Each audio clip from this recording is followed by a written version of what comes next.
નમસ્કાર. ચાલો આજે પ્રાથમિક સારવારના પાયાના સિદ્ધાંતો એટલે કે એના ABC વિશે વાત કરીએ. આ એવી જાણકારી છે જે ખરેખર બહુ જ કામની છે. ચાલો એક પરિસ્થિતિની કલ્પના કરીએ. અચાનક આપણી નજર સામે કોઈક ઢળી પડે. શું કરશું? એ એક જ સવાલ મગજમાં ઘૂમવા લાગે, ખરું ને? અને એ સમયે ગભરાઈ જવું બહુ સ્વાભાવિક છે. પણ એ જ ગભરાટની જગ્યાએ જો થોડીક સાચી જાણકારી હોય તો આપણે કોઈનો જીવ બચાવી શકીએ છીએ. તો એ ક્ષણ વિશે જરા ઊંડાણમાં વાત કરીએ. એ કટોકટીની ક્ષણ, જ્યારે દરેક સેકન્ડનું મૂલ્ય હોય છે. જુઓ, કોઈ દુર્ઘટના બને અને ડૉક્ટર કે એમ્બ્યુલન્સ પહોંચે, એની વચ્ચે જે થોડી મિનિટો હોય છે ને, એ ખરેખર સોનાની હોય છે. એ સમયમાં આપણે જે કંઈ કરીએ છીએ તેનાથી પરિસ્થિતિ બગડતી અટકી શકે છે. તો પછી એ નિર્ણાયક મિનિટોમાં આપણે શું ભૂમિકા ભજવી શકીએ? જવાબ છે પ્રથમ પ્રતિભાવ, જેને આપણે પ્રાથમિક સારવાર કહીએ છીએ. પ્રાથમિક સારવારનો પાયો એક બહુ જ સરળ નિયમ પર ટકેલો છે, જેને આપણે કહીશું જીવનના ABC. ચાલો આ ABC શું છે એ સમજીએ. તો સૌથી પહેલો અક્ષર છે એ. એ એટલે એરવે, એટલે કે શ્વસન માર્ગ. સિમ્પલ ભાષામાં કહીએ તો નાક અને મોઢાથી ફેફસા સુધી હવાનો આવવા જવાનો રસ્તો. આને સમજવું સાવ સહેલું છે. એકદમ સાદી સ્ટ્રોની જેમ. વિચારો, જો સ્ટ્રો ક્યાંકથી દબાઈ ગઈ હોય કે એમાં કશુંક ફસાઈ ગયું હોય, તો શું તેમાંથી હવા પસાર થશે? નહીં થાય, બરાબર? બસ એ જ રીતે આપણો શ્વસન માર્ગ છે. એ ખુલ્લો અને સાફ હોવો એ સૌથી પહેલી જરૂરિયાત છે. સારું, માની લો કે રસ્તો તો ખુલ્લો છે. તો હવે આવે છે બી. બી એટલે બ્રીધિંગ, એટલે કે શ્વાસ.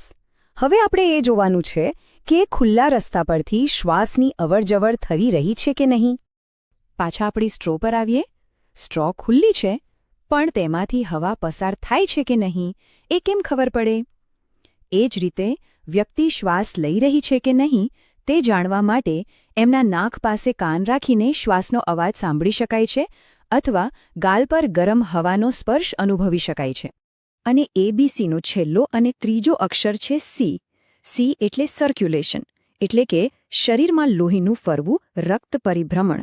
આ આખી પ્રક્રિયાનું પાવર હાઉસ છે આપણું હૃદય. આને સમજવા માટે ઘરની પ્લમ્બિંગ સિસ્ટમ વિચારો. જેમ પાઇપમાં પાણી ફેરવવા માટે એક મોટર કે પંપ હોય છે, એમ જ આપણા શરીરમાં નસોમાં લોહી ફેરવવા માટે હૃદય નામનો પંપ છે. હવે એ પંપ ચાલુ છે કે નહીં એ જાણવા માટે આપણે નાડી એટલે કે પલ્સ તપાસીએ છીએ. તો આ ક્રમ બરાબર યાદ રાખી લેજો. પહેલા એ શ્વસન માર્ગ ખુલ્લો છે, પછી બી શ્વાસ ચાલે છે, અને છેલ્લે સી નાડી અને ધબકારા ચાલુ છે. આ ક્રમ જ કોઈનો જીવ બચાવવા માટેની સાચી પદ્ધતિ છે. ઓકે, તો હવે આપણને ABC ખબર છે, પણ શું દરેક ઈજા વખતે આ જ કરવાનું? ના. ચાલો જોઈએ કે ક્યારે શું કરવું. જુઓ, બધો આધાર ઈજા કેટલી ગંભીર છે તેના પર છે. જો કોઈને સામાન્ય વાગ્યું હોય, થોડું છોલાયું હોય, તો આપણું ધ્યાન તરત જ ઘા સાફ કરીને પાટો બાંધવા પર જાય છે, અને એ બરાબર પણ છે. પણ જો ઈજા ગંભીર હોય, વ્યક્તિ બેભાન થઈ ગઈ હોય, તો પછી કપાયેલા ઘા કરતાં પણ વધુ ચિંતાની વાત છે એમના શ્વાસ અને ધબકારા. એટલા માટે ગંભીર પરિસ્થિતિમાં હંમેશા સૌથી પહેલાં ABC જ તપાસવાના. આ બધી જાણકારીનો સાર શું છે? સાર એટલો જ છે કે આપણા હાથમાં મદદ કરવાની એક અદ્ભુત શક્તિ છે. ફક્ત આ ABC જાણવાથી કોઈ પણ સામાન્ય વ્યક્તિ માત્ર એક તમાશો જોનાર મટીને પ્રથમ પ્રતિભાવક બની શકે છે. આ જ્ઞાન આપણને કોઈની મદદ કરવા માટે સક્ષમ બનાવે છે, લાચાર નહીં. આને બહુ સરસ રીતે કહી શકાય કે પ્રાથમિક સારવાર એ દુર્ઘટના અને ડૉક્ટરની સારવાર વચ્ચેનો એક પુલ છે, અને આ પુલ બાંધતા કોઈ પણ શીખી શકે છે. અંતે એક વાત સમજવા જેવી છે.